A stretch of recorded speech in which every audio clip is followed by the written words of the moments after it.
Man, I just love The Legend of Zelda, and if you clicked on this video, you probably do too. It's one of the longest running series of games, with now 21 mainline games, with Echoes of Wisdom being the latest release. It's also one of the few series in which I've played and finished every game multiple times, as well as 100%ed the vast majority of them. Yeah, I kinda really like these games. So what better way to show that you like something than to do a tier list on it?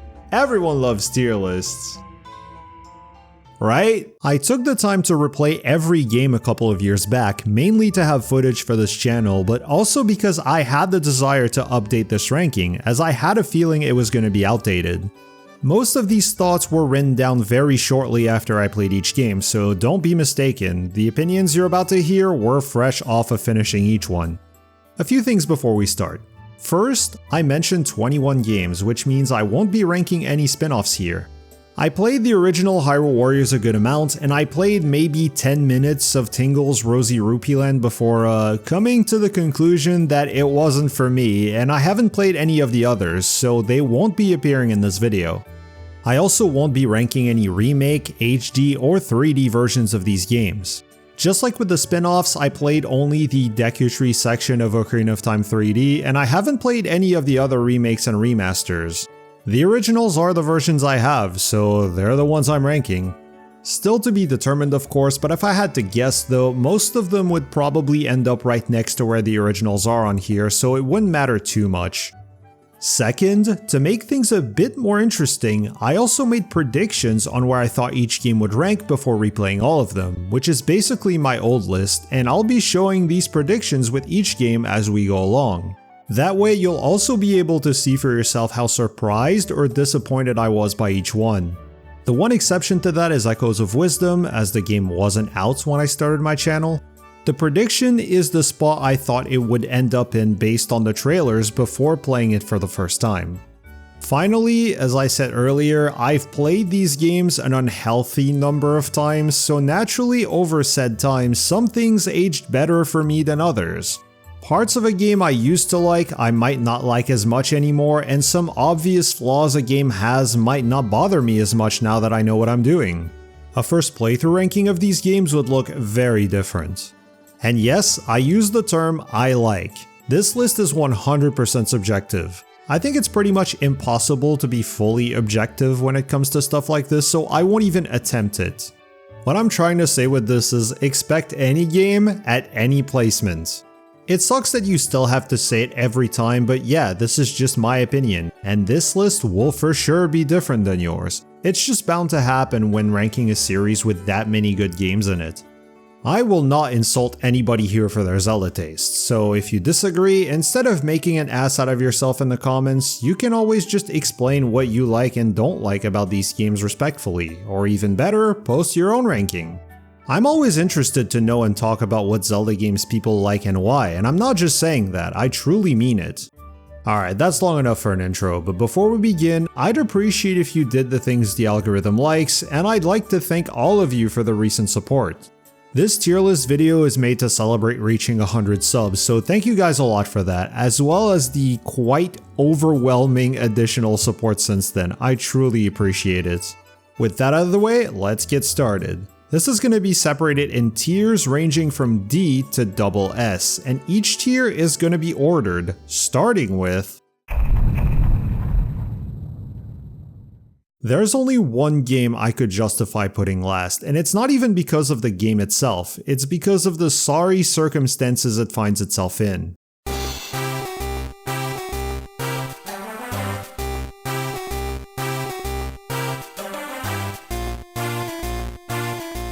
The reason why The Legend of Zelda 4 Swords is last is very simple. You can't play it whenever you want. That's it, that's the reason. It's a multiplayer game that doesn't have a single player option, and you need to find at least one other person who's willing to play this with you, which only gets rarer with time. Back then, everyone needed their copy of the game and their Game Boy Advance plus link cables because nothing was wireless. Of course, the footage I'm showing right now is from the Anniversary Edition, and that entry would absolutely be higher on this list, but since I'm not covering remakes today, I have to focus on the original release. Not to mention, the Anniversary Edition is not even available for purchase anymore, and I'm not gonna say in this video how I was able to play it, if you know what I mean. Nowadays, the original version is playable online on the Switch, but nobody was playing it after a month or so, and there's a good reason for that. The levels, bosses, music, etc. aren't good at all, and even if they were, the whole game lasts for a couple of hours at most. Not to mention, there's no guarantee that it will stay available online forever. You never know with digital media. Nintendo could go bankrupt one day, or just decide to say screw it and stop supporting their online services altogether. So since it's the game that's the least playable at the time of this video, it gets the last spot by default in the D tier and as the worst overall entry.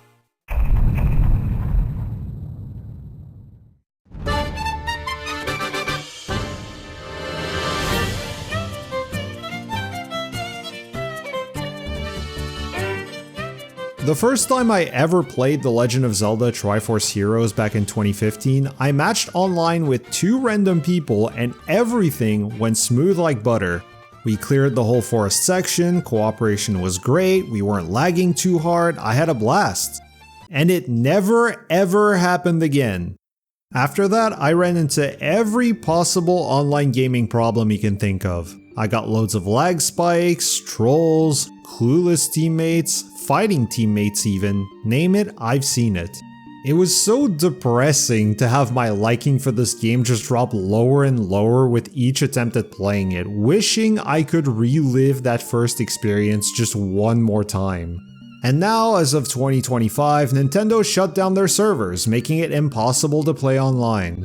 If you want the multiplayer experience, without using internet magic of course, good luck finding 2 other people who are gonna want to play this with you, because yes, it requires 3 people, no more, no less. It's definitely more accessible than 4 Swords, as only one person needs to have the game if you want to play with IRL friends, but they still need to have a 3DS, which has been a dead console for almost 10 years now. It's such a shame because I definitely think Triforce Heroes has the best multiplayer mode out of the 3 games. It's fast-paced, chaotic, surprisingly challenging, and hilarious at times. It has for sure the best level design out of the 3 games, and the bosses are also better than you might expect and require good teamwork. I'm telling you, it's a really fun time with friends. On the bright side, if you want to call it that, and this is the big reason as to why I'm ranking this higher than 4 Swords, there's a single player mode, but it's not good. It's the worst single player experience in the series by a significant margin. Since the levels are designed to be played with 3 players, you need to constantly swap between 3 links and move them one at a time for the better part of every level. If this sounds obnoxious to do, it's because it is. Even if you somehow don't mind the tedium of doing this the whole game, a lot of the levels were clearly designed with multiplayer in mind, and multiplayer only, to the point where they feel almost unplayable by yourself. The most egregious examples are these balancing platforms in the Sky Realm who are miserable to go through, and this fucking toucan boss who is pure agony on single player. However, it is a game you can play whenever you want, even though I myself don't really have any desire to do so again. I even skipped some levels on my last playthrough because I just wanted to be done with it. The last few positive things I can say are that the items are pretty cool. I especially like the water rod, and they're used very creatively for multiplayer. In 4 Swords, the most you'll do is use magnetic gloves to help someone cross a gap, and there's nothing like that in 4 Swords Adventures at all. In Triforce Heroes, there are many creative ways to send players across gaps that you will need to perform. Like I said, the level design is great.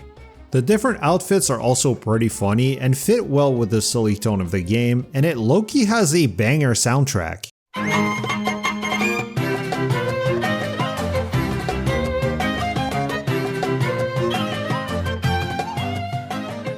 That said, it's not nearly enough to save this game. I think it just kinda sucks nowadays without the multiplayer aspect.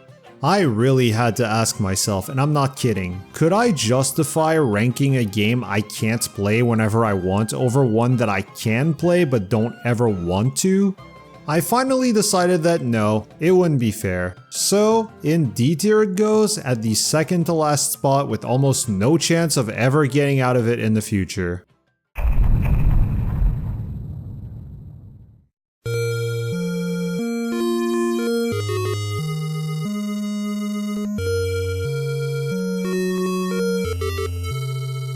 To be clear, I don't have that much negative to say about the original Legend of Zelda.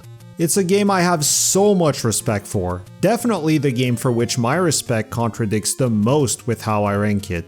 It was so important for gaming as a whole that you have to give it the credit it deserves. However, in a series with now 20 other games, I just find it hard to come back to this one. It's not even because of the burn every bush and bomb every wall reputation it gets nowadays. I don't even think that statement is true.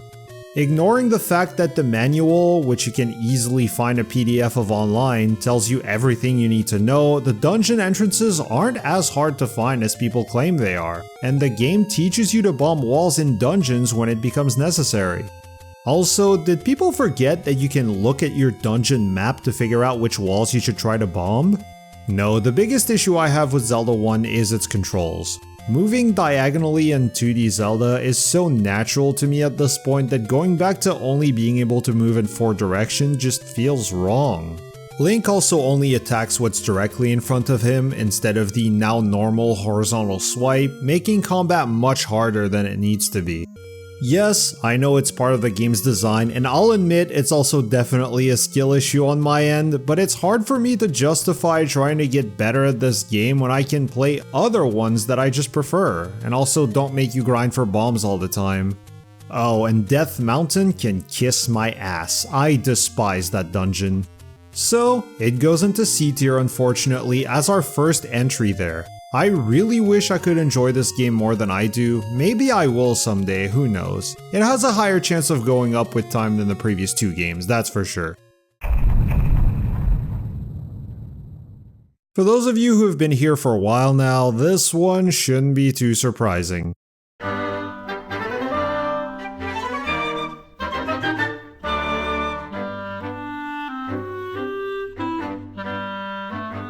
From the oldest game in the series to the newest one.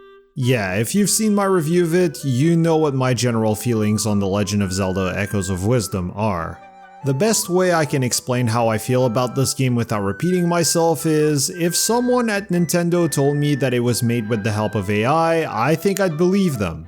The game has pretty bad writing, it's not funny even when it tries to be, the characters are forgettable except Conde, but not really for the best reasons. What you do during the main quest is super shallow, the events happening in each village are very predictable, there's no depth to any of its gameplay mechanics except for maybe launching yourself up with a tornado while on a bed, that's pretty cool. It reuses the art style and most of the overworld from previous games, the dungeons are super bare bones except for 3 who I thought were pretty good, and the soundtrack is pleasant to the ears but not really memorable, almost like it was scientifically generated in a lab. I know that Nintendo has said in the past that they wouldn't use AI, but a game like this really makes me question that statement. The story is interesting, I'll give it that, but it's not really something that you need to play the game to really get into. It's more of a lore dump than anything else. I'd say reading a Zelda Wiki article about it would more or less give you the same effect as playing the game. The highlights of the gameplay are definitely the bosses, which I think work pretty well with the Echoes mechanic, and the general overworld exploration.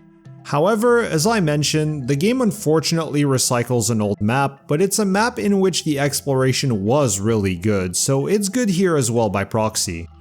But since most of the stuff to find are in the same spots as that previous game, or at least very close to them, it only strengthens the AI theory in my eyes. All of this makes for a game that feels painfully average and is mostly forgettable despite its interesting ideas. I bet anyone watching this who isn't a big fan of the series has already forgotten it came out a year ago. So why is it not lower then? Well, that's because Echoes, despite not being that good, is not bad either. Sure, I'll play through it and feel almost nothing the whole time, but it's still technically better than having negative feelings while playing. Because of this, it ranks in the C tier as I would say the most neutral entry on this list, which is pretty good considering it's the 18th position. This means that from this point on, I feel more positive than negative about each game. Where do I even begin with this one?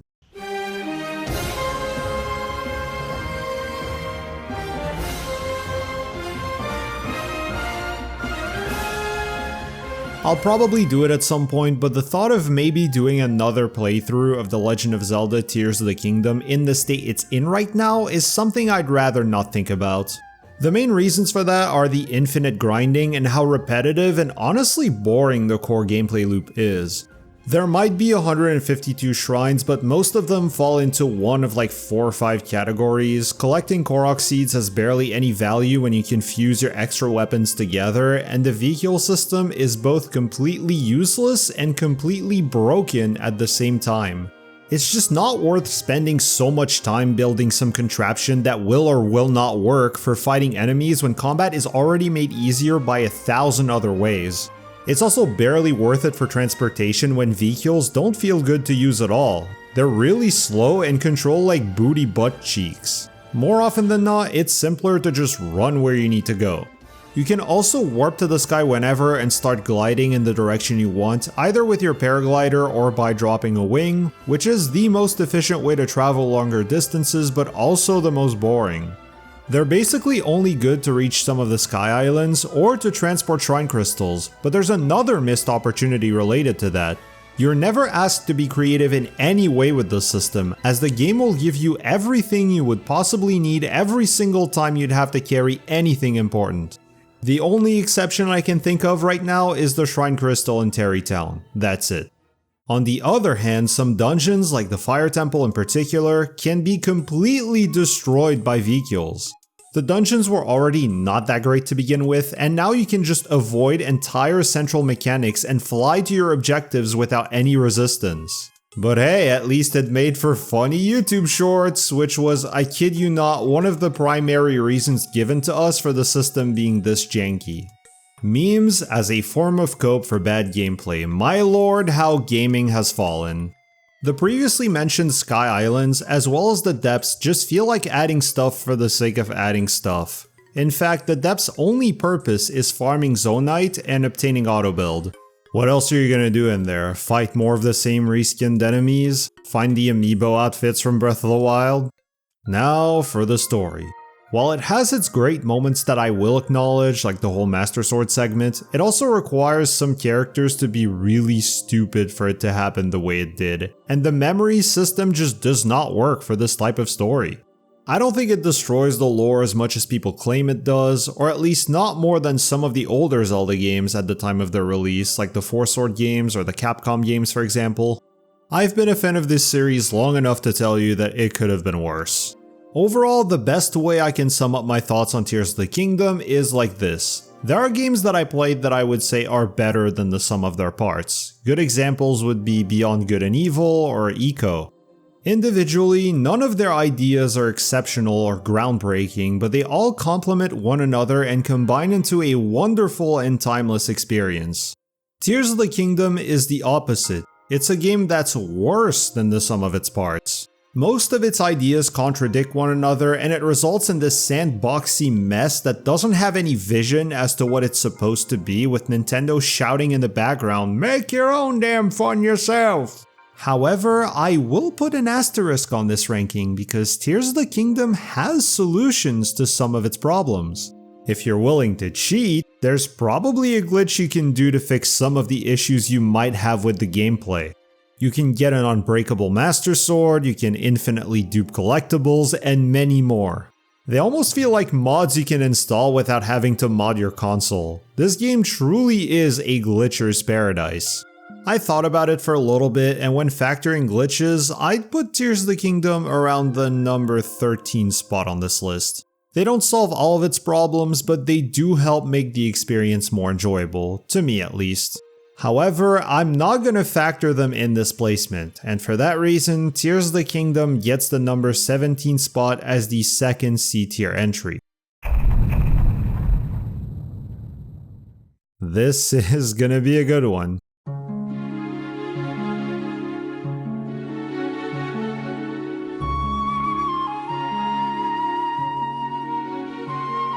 Right where I thought it would end up.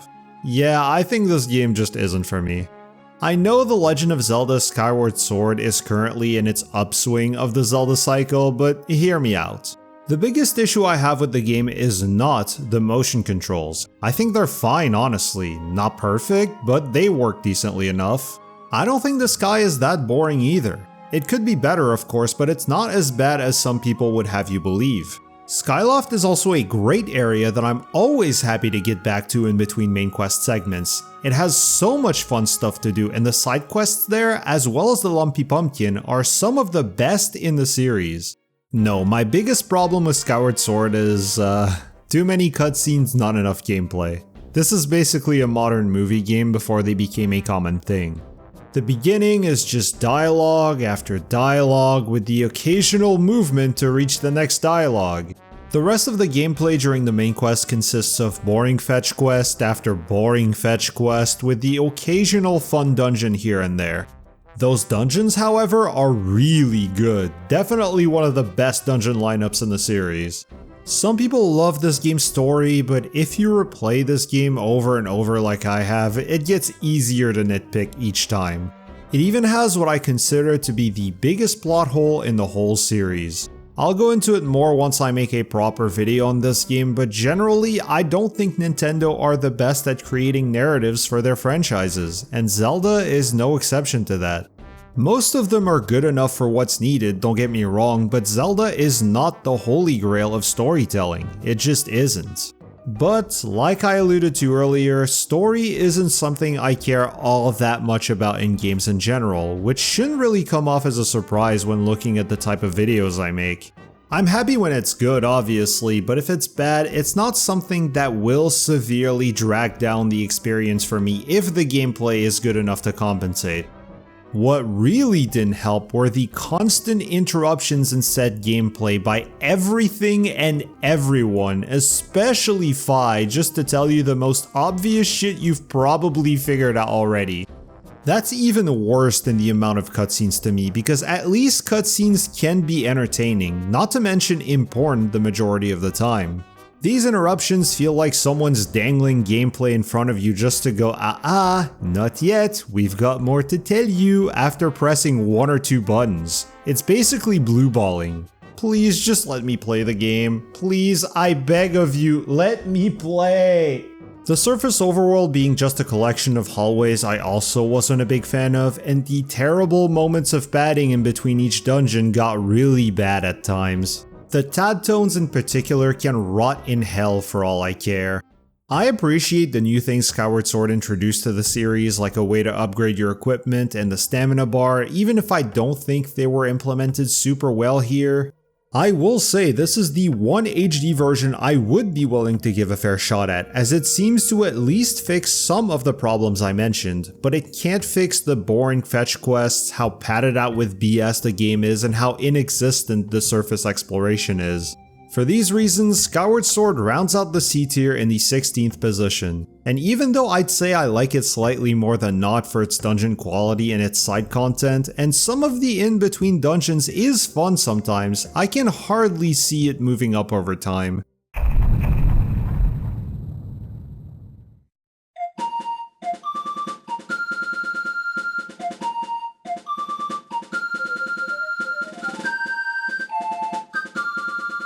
This game definitely isn't as bad as I thought. The Legend of Zelda Four Swords Adventures is the final multiplayer entry in the series, and is also the hardest one to play that way by far. You need a GameCube with the game, and every player needs their own Game Boy Advance and link cable. That was a lot to ask for 2004, so imagine today. Fortunately, and I mean it this time, it offers the best single player mode out of the three without question, which contributed a lot to its placement here. It's a perfectly functional single player experience, so if it ever comes out on the Switch too, at least you'll be able to play it after the initial hype dies out. That said, even if it's functional as a single player game, it's also not amazing. This game has a common goal in all of its levels that neither of the other multiplayer games have, being collecting enough force gems to power up your sword, which is required to finish every level. However, you lose that power up at the start of every level. This makes the game a lot less satisfying to play over time, as it destroys that feeling of progression you could have and makes everything feel a lot more repetitive. Plus, Four Swords Adventures has some straight up terrible levels that the other two multiplayer games don't come close to having, like the Village of the Blue Maiden and Kakariko Village. These lesser quality levels can also feel really long, way longer than they actually are. I remember when I last played through the swamp and the graveyard levels, and once I was done, I realized that they were actually one unique level. It felt so long that I ended up gaslighting myself into thinking that they were two separate ones in the middle of playing them. Yikes. That said, those are exceptions, and the game does have good levels as well, like the fields where you get to ride horses and start wreaking havoc, or Death Mountain foothills where you get to move a house with giant flamethrowers. Those were hella fun. The game also has a couple of really cool bosses, which seems to be a trend with multiplayer games for some reason. Overall, I think Four Swords Adventures is a decently enjoyable game and has its moments, but can be a bit exhausting and underwhelming at times. The multiplayer looks fun though. Anyway, in B tier it goes in the 15th spot, on to the next one.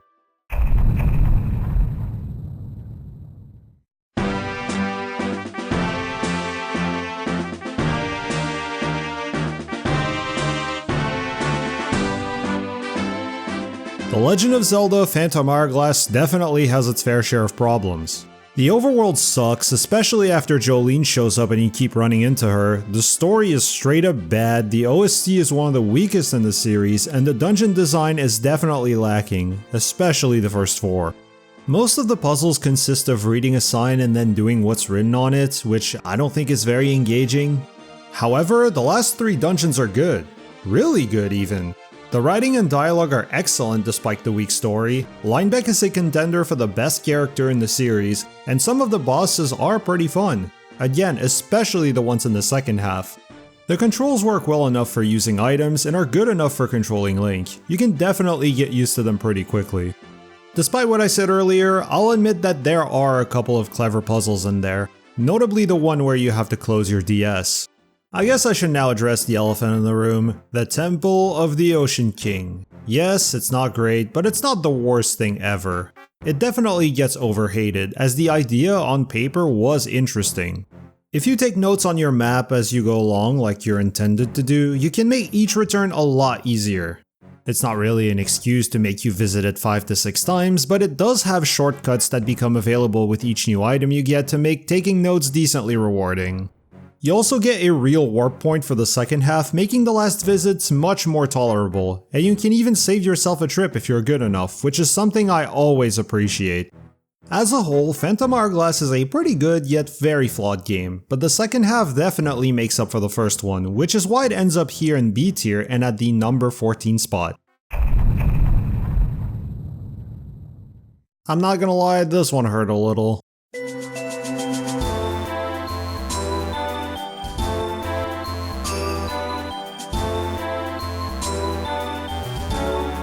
The Legend of Zelda The Minish Cap ended up being one of my biggest disappointments when replaying the series. Not for any particular reasons, I just thought I liked it more than this based off of memory. It doesn't do anything bad really, as in it doesn't have any glaring flaws, but at the same time it doesn't do anything that great either. I just think it's a pretty forgettable game in the grand scheme of things. If I'm being honest here, after I finished the game, I kinda just instantly forgot most of it and had to go back through my footage to help me rank it. That said, I didn't really have any hurdles getting through it, and I enjoyed it just fine, but there was a noticeable lack of spice to it. Nothing was that memorable aside from the music, which was consistently great. The aesthetics of the Minish environments were pretty cool, but I don't care that much for that sort of thing in general, it's just not that important to me. I think that sums up my biggest problem with the Minish Cap, which in fairness might be due to having replayed the series in release order. It does almost nothing to separate itself from the other games. It doesn't have anything that, when going back to it, makes you go, oh yeah, I remember how this game had that in it, that was pretty cool. It's just cookie cutter Zelda. The only original idea in the whole game was the kinstones, which I don't think is a point in favor or against the game. People seem to love it or hate it. Me, I think it exists. That's pretty much it. Everything else you might have thought Minish Cap first came up with, like chargeable arrows, remote bombs, even a cap that allows you to shrink, were all first seen in 4 Swords. I'm not kidding, they were all in there. The sword skills seem like a new feature, but when you think about it, they were all techniques that Link just knew in previous games, most of them in 4 Swords Adventures. They feel more like a fix than an actual improvement. What else is there to say? The bosses are kinda just okay, except for the York pair, which I think is great. The dungeons are pretty good all around, not bad but nothing spectacular. The items though I think are some of the worst in the series. But hey, I like the overworld. It's crammed with secrets and this version of Castletown is hands down the best in the series. I just wish the rewards for exploring were better than almost exclusively rupees, kinstones, and mysterious shells, which I really don't want to get into here. Please just look it up if you don't know what they do. The story though is filled with issues and the writing is laughable. All this adds up to a game that, even if I might not have made it sound that way, is good from beginning to end. But that's pretty much it, it's just good, no more, no less. Therefore, it lands at number 13 as the final B tier game. We're now moving on to the A tier, which are the games that I think are very good. So, did you guys forget this one existed, or did you just assume I had already mentioned it and placed it at the bottom like everyone else?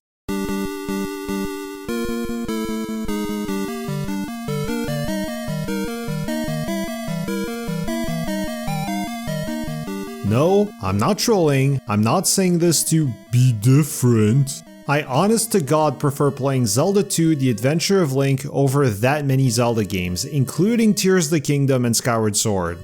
I know it's a common practice to defecate on this game in the Zelda community, but have you guys actually given it a fair shot? Because this game, once you get the hang of it, is extremely fun. Okay, even if I do like this game, it's obviously far from perfect. Even if I do think most of the challenge is fair, it can still be unforgiving at times. The Great Palace is awful, and needing the Thunder Spell at the end of the game to damage Thunderbird, which requires all the magic containers to obtain by the way, is absolute bullshit. But there's one thing I need to say that would explain why I like this game more than the average Zelda player. I love fighting games. From Street Fighter to Tekken to Smash, they're one of my favorite genre of games. I make sure to watch EVO almost every year, sometimes with friends too. Why do I bring this up? Because Zelda 2 is basically a fighting game. All of the basics of 2D fighters are present here. Footsies, spacing, air drift, blocking high or low, anti-airs, patience, precision, reacting, technical execution, it's all there. It's probably not the case for most people watching this, but I myself love these gameplay elements, so I have no issues with this style. I truly think it's one of the most satisfying games to learn and become good at in this series, and once you figure out the little intricacies of the game's combat, it becomes a lot of fun to play. To reward you guys for actually listening to what I have to say on this entry, I'll reveal one of these secrets right now. The enemies with shields don't block attacks that hit above said shield, meaning that the top of their head is always vulnerable. So if you jump and hit the enemies while falling down, you'll land a hit every time. I promise doing this will make the game 3 times easier and 5 times more enjoyable. If you're still scared that the game might be too hard for you, I bet most of you guys have played Elden Ring, and trust me, that game is significantly harder than Zelda 2.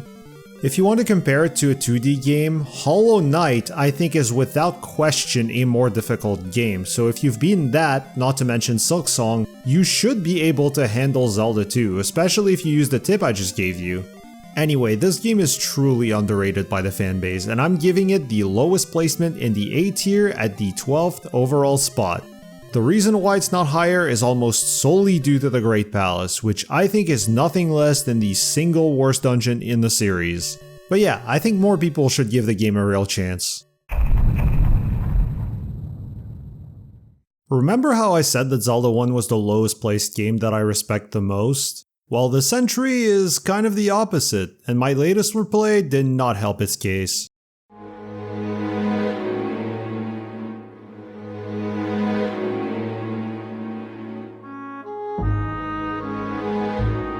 This one took me the longest to rank. I have a weird relationship with The Legend of Zelda Twilight Princess. In theory, I don't feel like I should like it as much as I do.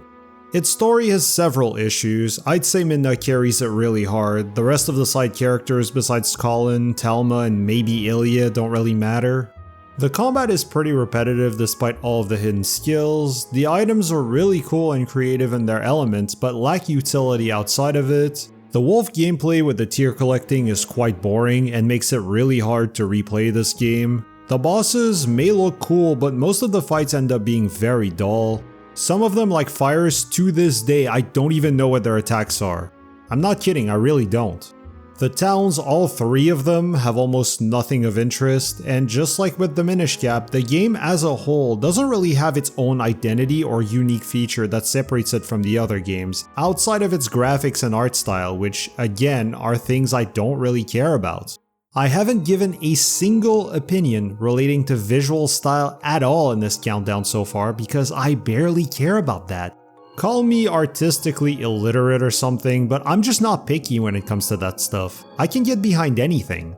However, Twilight Princess's whole identity is pretty much the fact that it is the realistic looking Zelda, and it wants to be that before anything else. So for me, someone who doesn't really care that much about that sort of stuff, it's gonna need something more to stand out, which it unfortunately doesn't really have.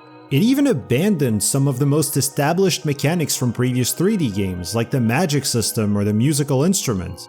I just think Twilight Princess has so much missed potential and went for a very safe and, dare I say, generic approach.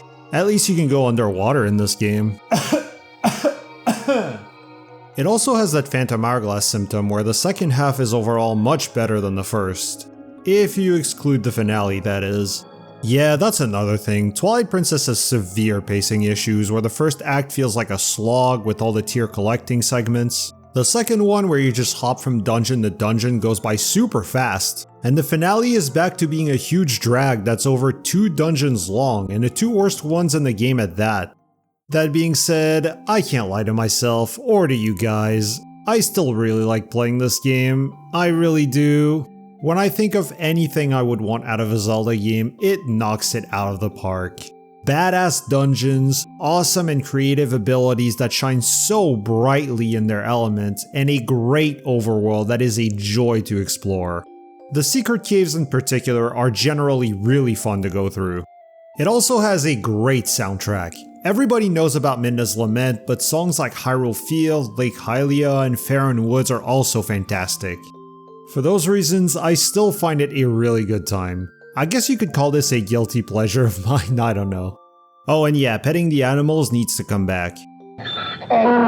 Twilight Princess is still a game I think you should play if you haven't, whether you're a fan of the series or not, and places easily in A tier but barely outside of my top 10 Zelda games. It put up a good fight though. This was one of my biggest surprises.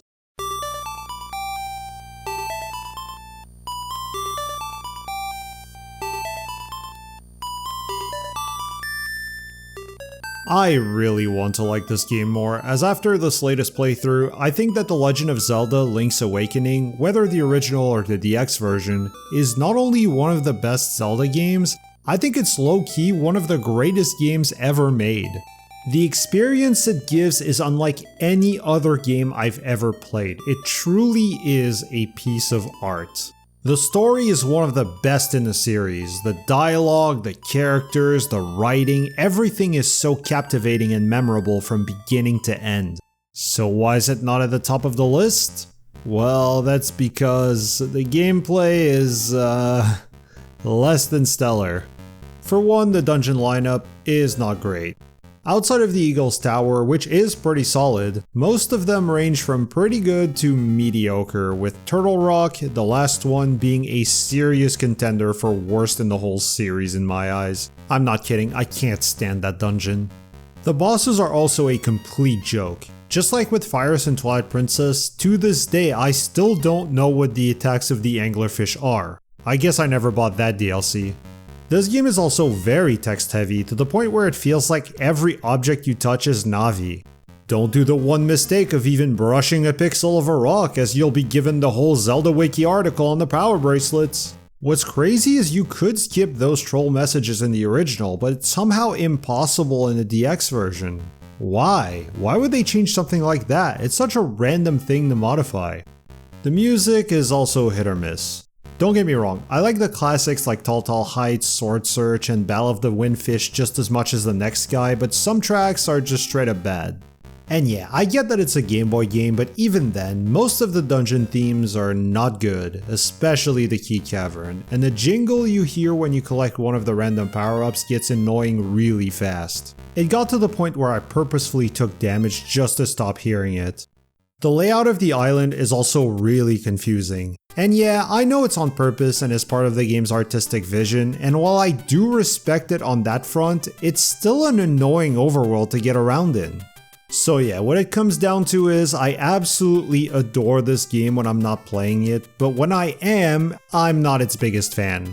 Like I said, I really wish I could enjoy it more, as I'm able to look past things like the menuing issues, but unfortunately, I can't, and so it lands here at the 10th place in the A tier.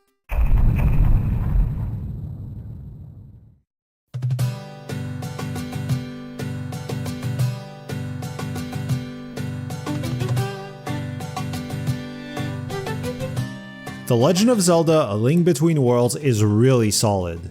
Remember the two things I said Skyward Sword introduced to the series? Upgrading your items and the stamina bar? Yeah, this game implements both much better. Having a meter for your items is a great way to make sure you can't run out of arrows, for example, but also that you can't spam your way to victory. I think that's a genius way to balance the items to solve many potential problems at once. Looking out for the Mayamais to upgrade your items was also a very neat feature. As opposed to the Skulltulas from Ocarina of Time, which is the easiest thing to compare them to, it's a collectible that feels worth going out of your way to obtain. Merging into walls is also insanely creative, and I love it. It's used very well throughout the game, both in the overworld and in dungeons. Even though I'm not a huge fan of renting or buying your items from Ravio, I appreciate that it allows you to do the later dungeons in any order you want. That system unfortunately comes with a pretty significant flaw, being that there can't be any difficulty curve when it comes to dungeons, as you need to assume that any one of them could be a player's first. And yeah, most of the dungeons are pretty simple overall, and the wall merging does most of the heavy lifting when it comes to puzzle solving. That said, there are some great dungeons in there, like the Dark Palace. My god, do I love this one. The Desert Palace, Swamp Palace, Turtle Rock, and even the Tower of Hera were also really good.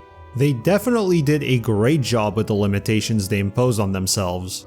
It's a bit sad that the boomerang gets no use at all, yet there are two dungeons that do not require any item from Ravio's shop. How that happened, I'm not sure, but it is strange. The bosses though, outside of the final one, are pretty unremarkable. In fact, the whole combat is pretty unremarkable, and that's mainly due to Link's hitboxes being ridiculously broken. His sword swing covers half the screen and is super spammable. Nothing can get through you, and pretty much every enemy is vulnerable to it. That's probably my biggest issue with the game. The dungeons also aren't all great. Skullwoods and hot take the Ice Ruins I thought were pretty bad. I also would have preferred for the game to have its own overworld map instead of recycling the A Link to the Past one, but they changed the world enough for it to feel like a different experience. Even with these small issues, A Link Between Worlds easily makes it into the top 10 and lands solidly in A tier, rounding it out. I don't have much else to say about it, it's just very solid all around. Alright, we're now moving on to the S tier, the games that are certified bangers. Man, out of all the games I've replayed, this one surprised me the most. I did not expect it.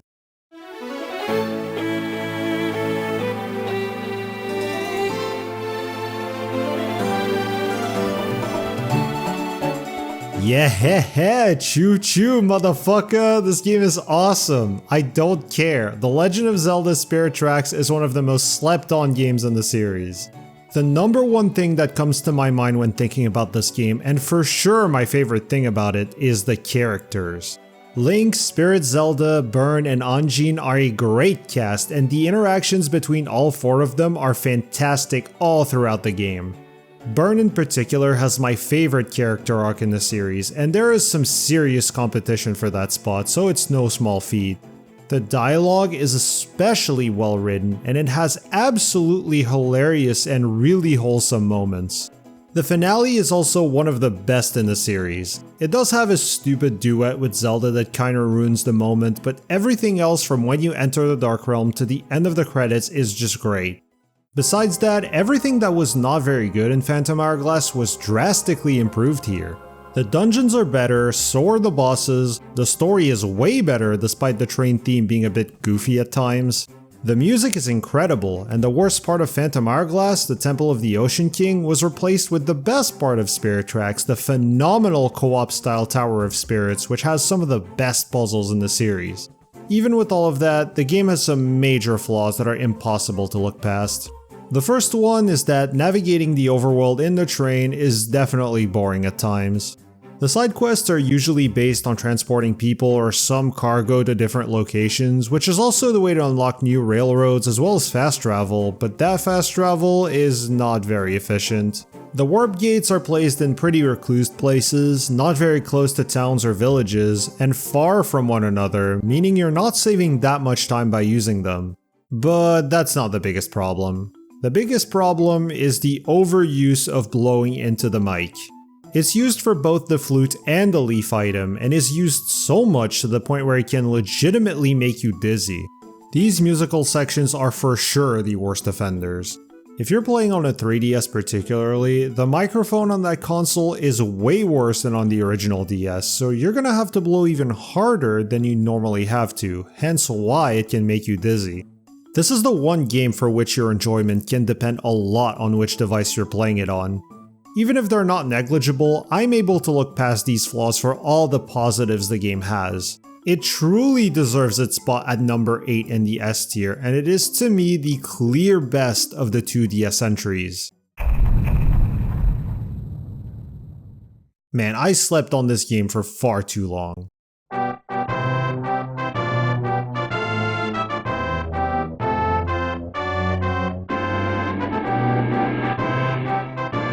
The Legend of Zelda: A Link to the Past was one of the games I knew the least before I started this channel. I always found it a bit too hard for no reason, but I think I was just bad at video games or something because I'm really happy I played it again. It's just one of those games that just gets better the more you play and experiment with it. A Link to the Past is very close to being a flawless game. I don't think there's anything it does particularly wrong. The one thing I could bring up is how you can lock yourself inside 2 boss rooms without being able to kill them, those bosses being Trinex and Ganon, which is true, but you're led towards the Ice Rod pretty early on in the game, and there's a secret way to beat Ganon without the silver arrows. It's much harder to do for sure, but it's real. And hey, as you might have noticed from the Zelda 2 placement, I'm generally a fan of hidden mechanics like that in games. So yeah, it's technically a problem, but it's still something that will never be an issue again for basically anyone on repeat playthroughs. I'm mentioning repeat playthroughs, and that's because the game is very short. We're talking single-digit hours when you're used to it, but it offers a ton of replayability, as you can do about half the dungeons in different orders, requiring you to use different paths at that, which I think is awesome. These dungeons are also fairly unique from one another, which is quite an accomplishment for a game with 12 of them, and also being the 3rd game in the series. The combat is tough but fair, including the bosses. The items are some of the coolest in the series. There's also a ton of them, both optional and mandatory, and exploring this world is a treat. There's really nothing it does wrong when it comes to gameplay.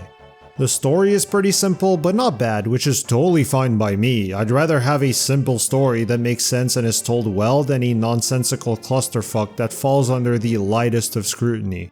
The only thing is, just like with Minish Cap and A Link Between Worlds, this game doesn't have as high of highs as other entries, even when compared to games placed lower on this list. Everything might be good and even great, but nothing in here is truly phenomenal. We're at number 7 now, we're dealing with the top dogs. You really need to stand out and have that X factor at this point on the list. That said, A Link to the Past truly aged like fine wine. It's a lot of fun to play even today, many years after it released. Last time I finished it, I just wanted to start another playthrough right away. It absolutely deserves a place in S tier without hesitation.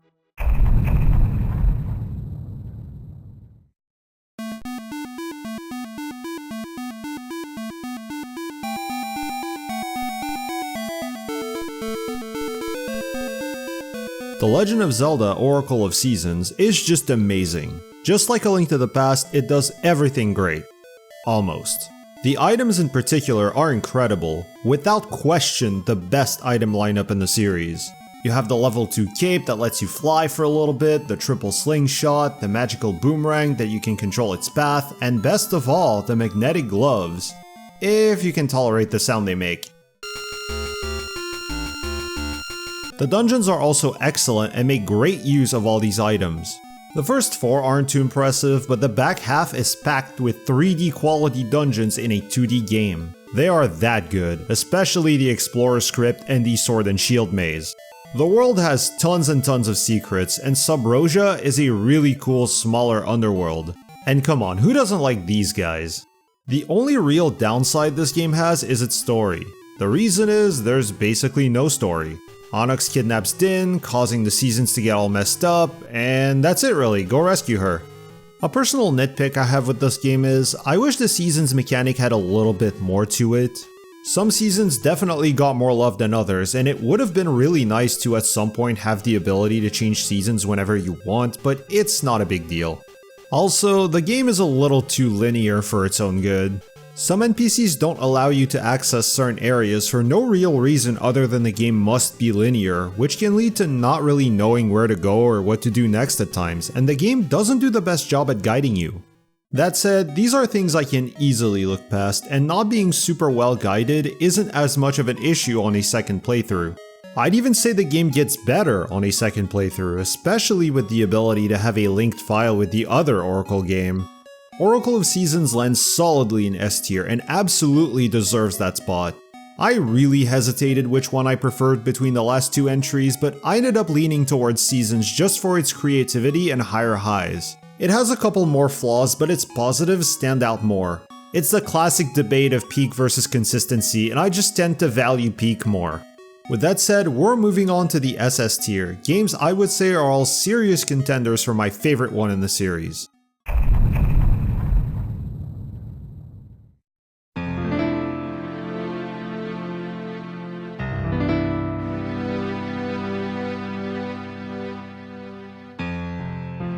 I think the overall craze over The Legend of Zelda Ocarina of Time being anything less than the best game ever made has faded these days. That said, there's a reason as to why it was regarded as such for that long. Even today, it's a great experience pretty much anyone can enjoy. It does show its age now, it's a little rough around the edges, but it's still definitely playable, which is more than what we can say about other early 3D games of the time. Just like A Link to the Past, there's nothing it particularly does wrong. Okay, pausing to equip and unequip the iron boots can become annoying, but that's about the only thing it does wrong. And I mean, you had to pause to change weapons in games like Resident Evil 4 and Fallout New Vegas, and these are still great games, so it's not like pausing to change boots makes Ocarina of Time unplayable. Everything else, the dungeons, story, bosses, world, side quests, range from pretty good to excellent. My favorite thing about this game though, has to be how it tells you its story through the gameplay.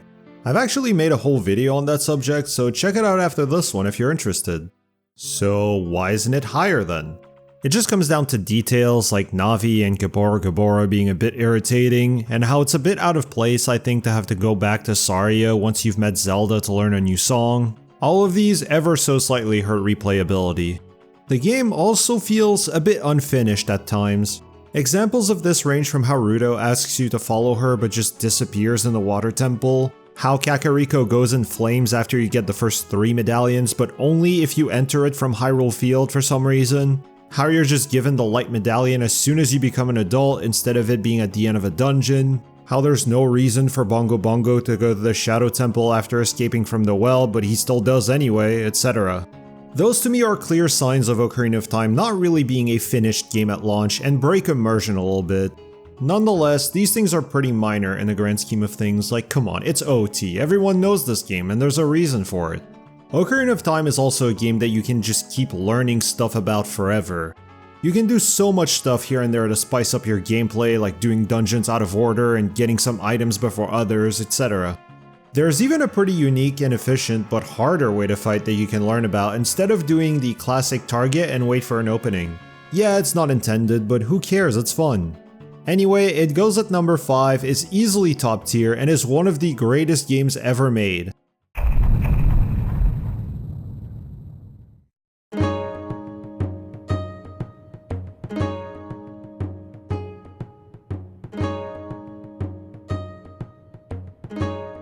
I love The Legend of Zelda: The Wind Waker. However, it's not because of the graphics or the art style. Like I said previously in this video, I never really cared about that kind of stuff. No, my favorite thing about this game is undoubtedly the world and the Great Sea. There's just something indescribable about going on your boat and sailing out into the unknown. You have to play the game to understand. It gives you a feeling of adventure unmatched by any other game in the series, and it just never gets old. Hot take incoming. I get why people didn't like it, but I didn't think the Triforce quest at the end of the game was that bad. At the very least, it gave you a reason to explore the other islands you probably would have never seen otherwise. I have more to say on that, but just like Skyward Sword, I'll wait until I make a proper video on The Wind Waker to give my thoughts on it in details. But beyond that, I just enjoyed sailing around to explore islands anyway, so I didn't mind going around the map looking for the shards. Another huge positive, I think The Wind Waker has the best story out of all the games here, and I'd even say that its finale is one of the greatest things to have ever happened in fiction.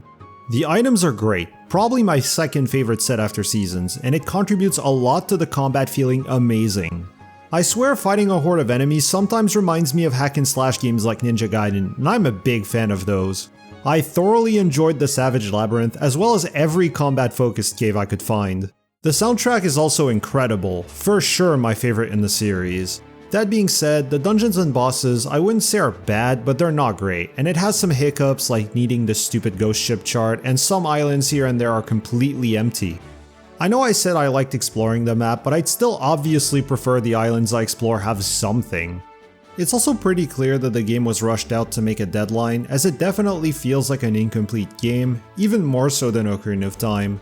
Nowadays we're aware that there were supposed to be 2 more dungeons in the game, and even though I tolerate the Triforce quest more than most people, I'd gladly swap it for 2 extra dungeons instead. But these don't even come close to ruining the experience. The Wind Waker is absolutely a must-play game for any fan of the series, and any Nintendo fan for that matter. An easy lock for the top tier at number 4, and one of the best games to come out on the GameCube. Every tier so far has had at least one, let's say, controversial placement. Not on purpose or anything, it just ended up that way. The Zelda 2 one is definitely the wildest, maybe the Spare Tracks one, but this one is next in line.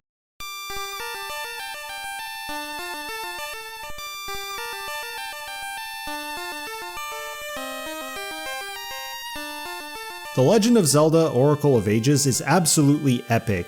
Take what I said about Oracle of Seasons, but add in a story at the cost of the overworld being ever so slightly less good, and you have Oracle of Ages. Quite frankly, I never really understood why people group these 2 games together almost all the time. They're very different games with different stories, dungeons, bosses, worlds, mechanics, and items. Sure, you can link the 2 together to transfer some rings and to get a shitty true ending, and some characters appear in both games, but that's about it. Not only do they absolutely work as separate games, but one of them to me is clearly better than the other, which is Ages. It has an even better dungeon lineup. They don't reach the levels of the Explorer Script or the Sword and Shield Maze, but they also don't have a low point like the Poison Moth's Lair. They're also definitely harder than your average Zelda dungeon, especially the Crown Dungeon or Jabu Jabu's Belly, and not everyone will like those, but I like both of them a lot. If you're looking for a good challenge and having to use your brain at full capacity with this series, then you owe it to yourself to play this game. If you play a linked file by starting with Seasons, you will have access to possibly the hardest puzzle challenge in the series, being the Hero's Cave. This one is something else, but in the best possible way. The bosses are also very unique, and the time travel mechanic is used very well for most of the game, especially the Tune of Currents, which works a lot like the mirror in A Link to the Past. Honestly, I could go on and on about Oracle of Ages, but I'll let you guys experience it, and while you're at it, just play Seasons as well. If I had one negative to say about Ages, it's that the soundtrack is,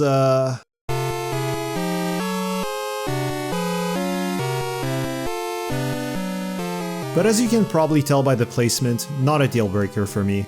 I think the Oracle games are the best of what 2D Zelda offers, and Ages ranks 3rd overall in the middle of the top tier and absolutely deserves it. It's a great game for the veterans of this series.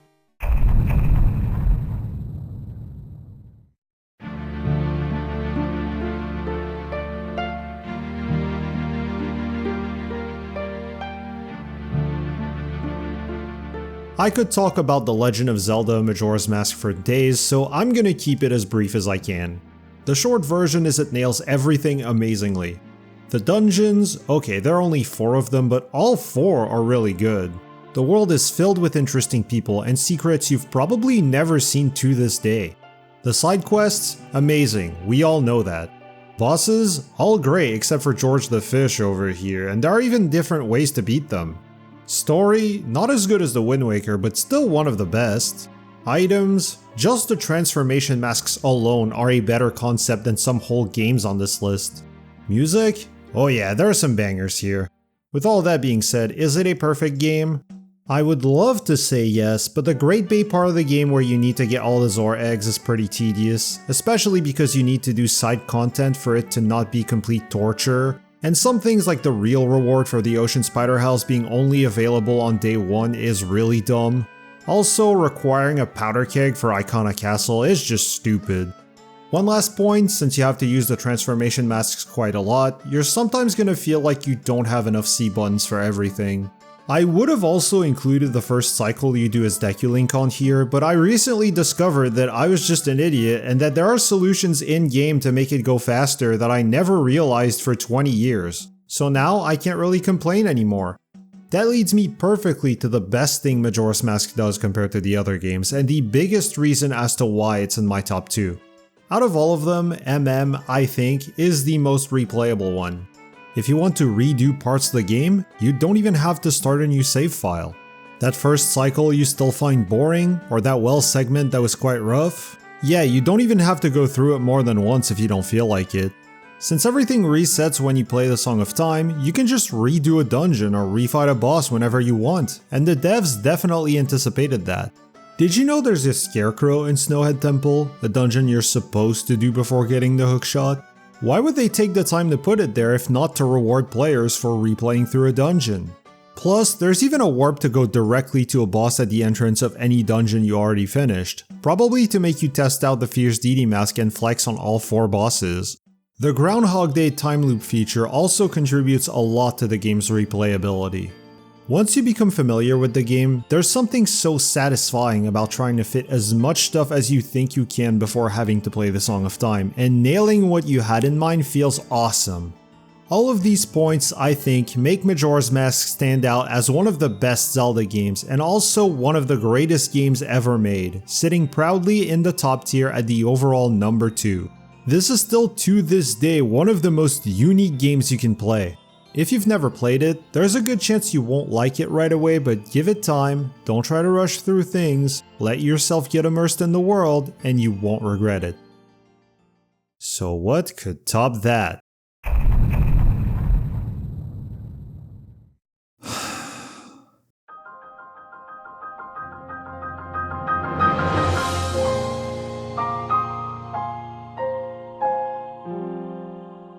I'm having a mental blockage right now trying to come up with words to describe my thoughts on this game. As opposed to Skyward Sword, this game is definitely in its downswing of the Zelda cycle right now, and seeing how low I rank Tears of the Kingdom, it should make sense for me to place this one here, but I'm gonna try my best to explain why. What I like most about this series is exploring a world and all of its corners, as well as soaking in the environmental storytelling you can get from it. And it just so happens that The Legend of Zelda Breath of the Wild is the absolute peak of exploration in Zelda. It's done so well that I've heard people who didn't even like the game say that they still ended up playing it for over 100 hours simply because the feeling of exploring the world kept them coming back. That's how good it is. Even with how huge the world is, it never feels boring or empty. There's always something to catch your attention everywhere you look. The weather conditions were also used really well to add that extra challenge, and each region had a different one to keep things fresh. Of course, we all know the shortcomings of Breath of the Wild. The dungeons not named Hyrule Castle are pretty mid, though I do like Vonoburis. The bosses are whatever, though I do like Thunderblight. The progression system could have been better balanced, and a good chunk of the shrines were hit or miss. Outside of the bosses, combat can be really fun, especially in the early game, but it does get a little monotonous after a while. You do have options to spice things up though, considering how creative the engine lets you be, so there's that. You might think I'd talk about the story here as one of the downsides, but I don't think it was bad, all things considered. It was simple, yes, but not bad, and some of the characters were great, especially Zelda and Revali. The music is also surprisingly good, definitely a soundtrack people overlooked when it came out. Sure, Breath of the Wild has its flaws, I'd even say it has more than some games I've ranked lower on this list, but when it does good, it just does so good that it clearly earns its spot at least in this tier. That said, I have to be honest here, I had a really hard time deciding where I wanted to place this entry. For a while, I believed Breath of the Wild was easily my favorite game in the series, especially after my first playthrough, which I think is something a lot of people can relate to. But I really wasn't sure if it was going to hold up as well, which is why I originally thought it would end up second. And after my latest marathon, I legitimately thought I'd place it even lower than that. The biggest reason for that is because of, well, Tears of the Kingdom. One of the things I value the most for these games is how unique the experience they provide is.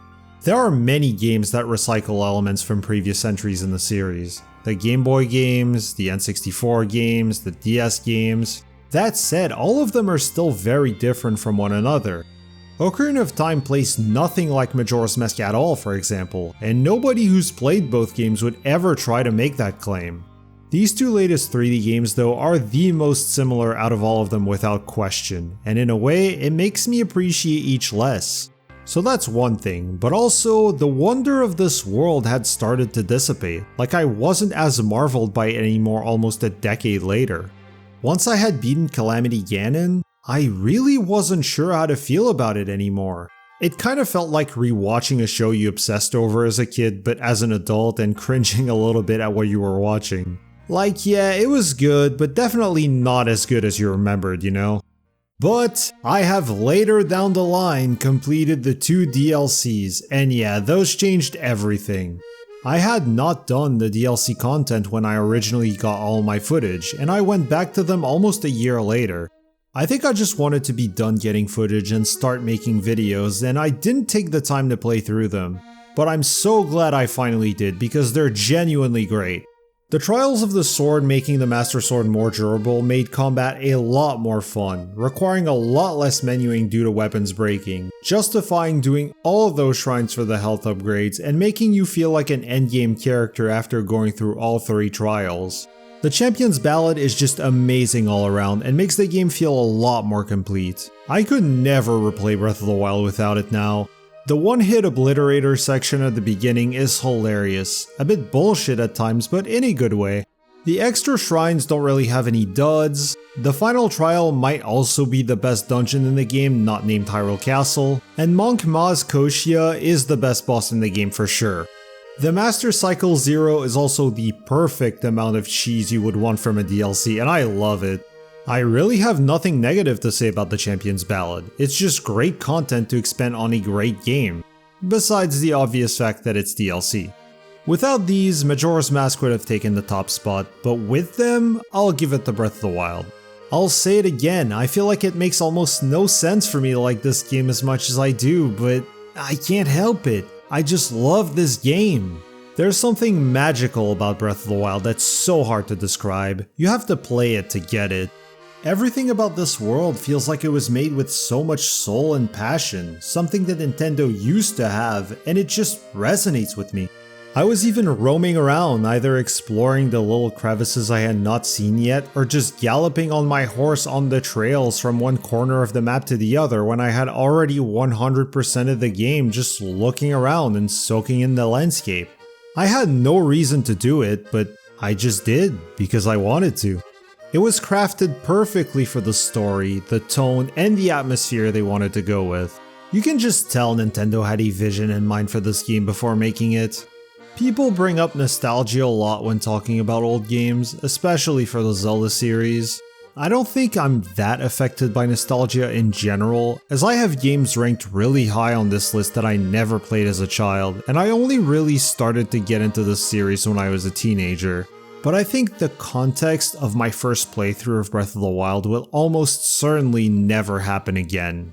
It released the Friday before my spring break when I was in university, and of course I spent most of that week playing it like a huge swine in my mother's basement instead of studying, and I have no regrets. I had also never really played open world games like these at that point. I was more of an action-adventure 2000s Ubisoft or hack and slash or 2D and 3D platformer guy, so Breath of the Wild was a completely new experience for me. It was essentially the game that blew my mind that I didn't even know I wanted at a time I could get away with playing it like a degenerate after being insanely disappointed by the previous big release, so my expectations were at their lowest. All the stars aligned perfectly for me to enjoy this game, and yeah, I think that first playthrough in 2017 is still somewhere in the back of my mind when I think about this game. Though nowadays the spit shine has faded a bit, and maybe over time it will drop a spot or two, but as of right now, Breath of the Wild takes the top spot as my favorite Zelda game and one of my favorite games ever. And that's it. That's the list. As a recap, this is what my old list looked like, and this is the new one. Most of it was similar, but I had a couple of surprises, both positive and negative. Anyway, what do you guys think? What's your ranking that's gonna be no doubt different than mine? Is there any game you think is over or underrated? But yeah, I love this series, I love you guys. Thank you once again for the now way over 100 subs. I'm not sure what the exact number is now, but holy crap. I was trying to think about what the next video idea for 200 subs should be, and yeah. Turns out a lot of you guys found the channel in the meantime, so I'll have to figure something out. Anyway, tell me your thoughts in the comments, click the buttons down below, and see you next time, guys.